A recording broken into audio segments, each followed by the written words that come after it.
sorga, kami bersyukur Tuhan memberikan kesempatan untuk kami saat yang teduh, di mana kami dapat merenungkan kembali firman Tuhan. Kiranya Engkau menolong kami, firman yang kami baca dan kami renungkan ini dapat dipahami dengan baik. Dan dengan itu kami dapat melakukan firman-Mu ini di dalam keseharian hidup kami. Sertai hamba-Mu yang Kau percayakan menyampaikannya. Dalam nama Tuhan kami Yesus Kristus kami berdoa. Amin.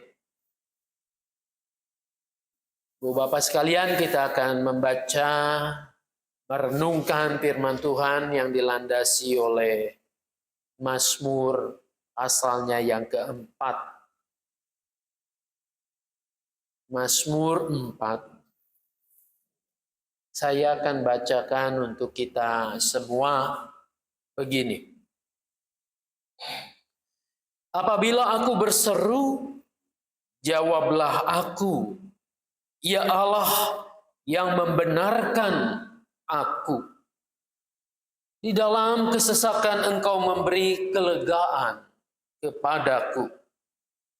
Kasihanilah aku dan dengarkanlah doaku. Hai orang-orang besar, berapa lama lagi kemuliaanku dinodai? Berapa lama lagi kamu mencintai yang sia-sia dan mencari kebohongan? Ketahuilah, Tuhan telah memilih baginya orang yang dikasihinya. Tuhan mendengarkan apabila aku berseru kepadanya. Biarlah kamu marah, tetapi jangan berbuat dosa. Berkata-katalah dalam hatimu di tempat tidurmu, tetapi tetaplah diam. Persembahkanlah kurban yang layak, dan percayalah kepada Tuhan. Banyak orang berkata, siapa yang akan memperlihatkan yang baik kepada kita? Biarlah cahaya wajah-Mu menyinari kami, ya Tuhan. Tetapi Engkau telah memberi sukacita dalam hatiku, melebihi sukacita ketika mereka kelimpahan gandum dan anggur. Dengan tentram aku mau membaringkan diri, lalu segera tidur. Sebab hanya Engkaulah, ya Tuhan, yang membuat aku hidup aman. Sampai demikian jauh pembacaan firman Tuhan. Tuhan Yesus berkata, yang berbahagia setiap kita yang mau mendengarkan firman-Nya, memelihara tentu dengan melakukannya. Haleluya. Kalau kita baca dalam Alkitab kita ini, kita ditolong oleh Lembaga Alkitab Indonesia dengan memberi judul di sana, Doa pada Malam Hari. Mungkin ini didasarkan pada ayatnya yang ke-9 itu. Dengan tentram aku mau membaringkan diri, lalu segera tidur. Bapak Ibu sekalian, saya mau tanya. Kalau kita sudah berkemas, kita sudah siap untuk tidur dan berbaring, kira-kira bisa langsung tidur gak? Kenapa Pak Acun nggak langsung tidur? Langsung lah. Semua orang rasanya begitu tadi. Semua orang nggak langsung tidur. Lalu kalau tidak langsung tidur, apa yang ada dalam bayangan kita? Apa? Belum berdoa. Yang lain ada nggak yang kesulitan tidur, terus apa yang kita bayangkan? Banyak utang. Pikiran. mempengaruhi kita, ya. Mungkin wajarlah kalau misalnya 5-10 menit kita masih berbaring tetapi belum tidur. Tapi kalau rasanya 1 jam, 2 jam, bolak-balik, gulang-guling di tempat tidur, enak enggak sih rasanya kalau gitu? Saya sering merasakan begitu, rasanya kok nggak enak ya, nggak nyaman. Walau dikatakan tuh ranjang tempat tidur kita mungkin dibeli dengan harga yang mahal. Kamar sudah disetting sedemikian rupa dengan AC supaya kita tidak kegerahan. Kita sudah atur demikian rupa. Lalu sudah disemprot, nggak ada nyamuk, nggak ada apa. Tapi kalau kenyataannya tidak bisa tidur, maka itu ada sesuatu yang sangat menjengkelkan. Dulu pernah ada jemaat atau umat yang mohon didoakan pada saya. Pak, doakan saya. Apa doanya? Supaya bisa tidur. Kenapa?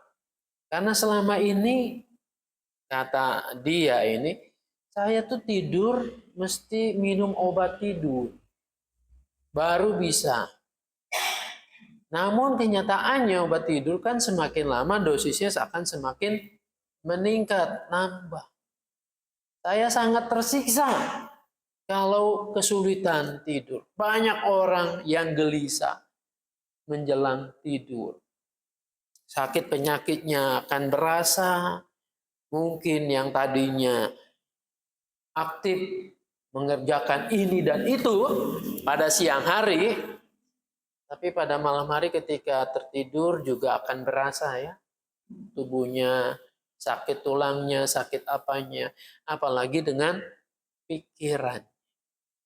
Nah umumnya orang mengalami kegelisahan dan sulit untuk tidur dengan tenang, dengan enak. Oleh karena ada masalah, ada pergumulan di dalam kehidupannya. Ia merasa tertekan, merasa beban hidupnya itu betul-betul berat untuk dia tanggung. Sama seperti pemazmur, Mazmur Daud yang kita baca ini. Dia bukan dalam keadaan tenang-tenang saja. Ada tergambar dari ayat yang kita baca tadi. Misalnya ayat 3, hai orang-orang besar, berapa lama lagi kemuliaanku dinodai? Berapa lama lagi kamu mencintai yang sia-sia dan mencari kebohongan? Rupanya ayat ini mengindikasikan bahwa Daud ini sedang berhadapan dengan orang-orang yang tidak menyukai. Maka disitulah dia bergumul. Disitulah ia membawa pergumulannya kepada Tuhan. Sehingga di situ ia mengatakan, apabila aku berseru, jawablah aku.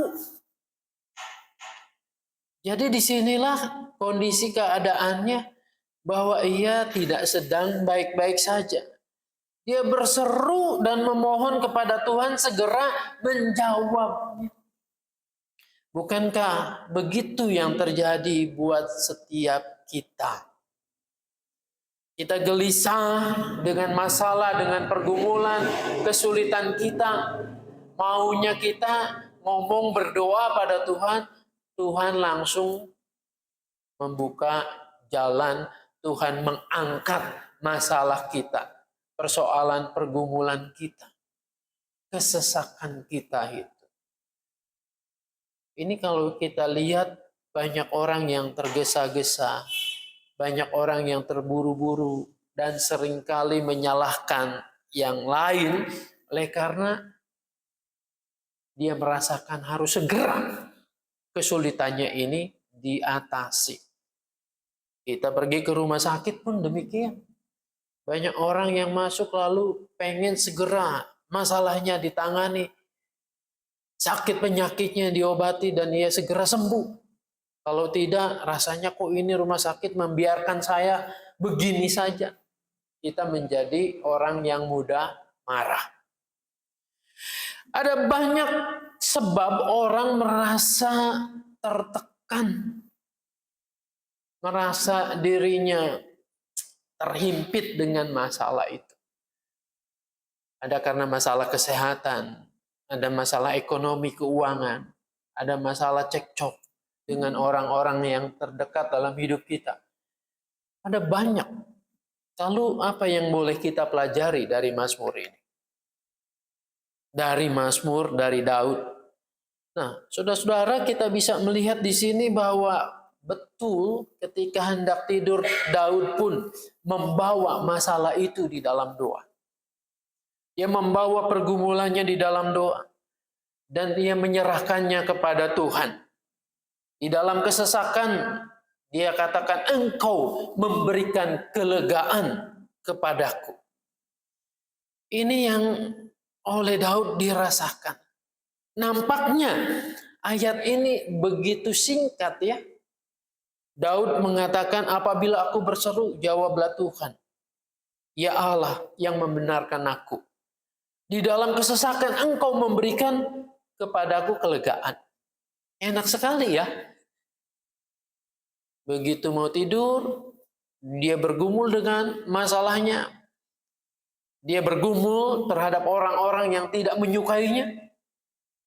Lalu ia merasa, wah, lega. Tapi kenyataannya kan memang tidak semua orang bisa seperti ini. Kalau kita cermati juga, apa yang dikatakan oleh Daud ini, tidak serta-merta masalahnya selesai pada hari itu juga, pada malam itu juga. Tapi yang boleh kita pelajari adalah bagaimana Daud ini dalam kesusahannya, pergumulan, dalam kesesakannya itu mencari pertolongan. Pertolongan yang tepat yaitu kepada Tuhan. Dan ketika menyerahkannya, berdoa kepadanya, disertai dengan iman yang teguh. Iman bahwa Allah yang dia percaya itu tidak diam saja, tetapi akan bertindak, akan menolongnya. Nah, inilah doa yang disertai oleh iman. Maka iman itu sebetulnya simpelnya adalah satu akar kata dengan kata amin dan aman. Artinya Daud mengimani hanya Tuhan yang bisa menolongnya. Dan ia mengaminkan itu. Iya betul.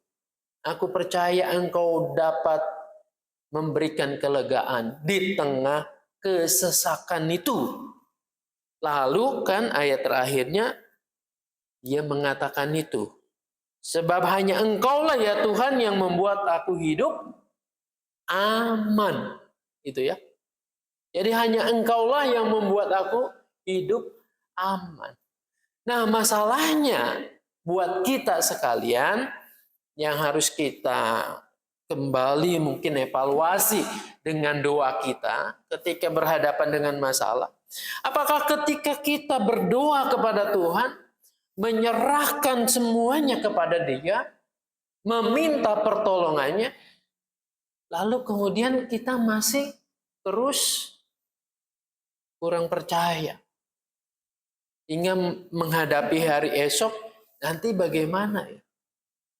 Kita seolah-olah seperti pedagang atau tukang sayur yang memikul sayuran, jalannya nanjak, terus ada mobil pick up berjalan, dan supirnya mengatakan mau ikut nggak bareng? Oh iya mau ikut. Lalu kita naik, tapi naik mobilnya kita masih terus pikul itu ya, sayuran yang kita bawa. Jadi kita tetap memikul beban itu. Padahal apa salahnya kita taruh saja. Kan itu akan berjalan dan kemudian pada waktu sampai kita ambil kembali. Kita berdoa sama Tuhan, kita yakin percaya Tuhan itu Maha Kuasa. Tuhan mendengar. Tapi kita masih terus memikul beban itu. Kita tidak 100% menyerahkan itu kepada Tuhan. Karena menganggap bahwa nanti saya bagaimana, ya. Saya harus terus memikulnya. Nah, kuncinya adalah itu. Sedikit atau tidaknya waktu untuk bergumul tergantung sebetulnya bagaimana kita mempercayakan diri kepada Tuhan. Mengimani bahwa dalam kesesakan pun ia sanggup memberikan kelegaan itu. Maka dengan begitu kita lihat nih, nggak lama-lama pemazmur Daud ini untuk gelisah di tempat tidur itu. Lalu ia mengatakan apa? Aku mau membaringkan diri, lalu tidur. Karena hatiku merasa aman. Nah, saudara-saudara, biarlah pengalaman ini boleh kita nikmati juga. Pergumulan selalu ada. Betapa salehnya hidup kita, rajin pelayanan ini dan itu. Bukan berarti membebaskan kita dari pergumulan, dari kesulitan hidup kita.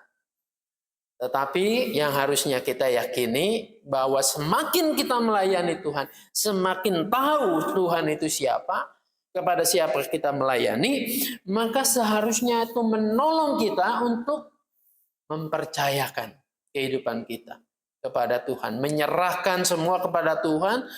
Nah, mengambil bagian dari apa yang juga harus kita lakukan, lalu kita menjadi aman dan kita dapat tertidur dengan tenang. Nah, inilah sebenarnya obat tidur yang paling manjur, yaitu hati yang tenang, hati yang merasa aman karena ada Tuhan yang mendengarkan doa kita, yang memberikan kelegaan kepada kita. Tuhan Yesus menolong kita semua. Amin.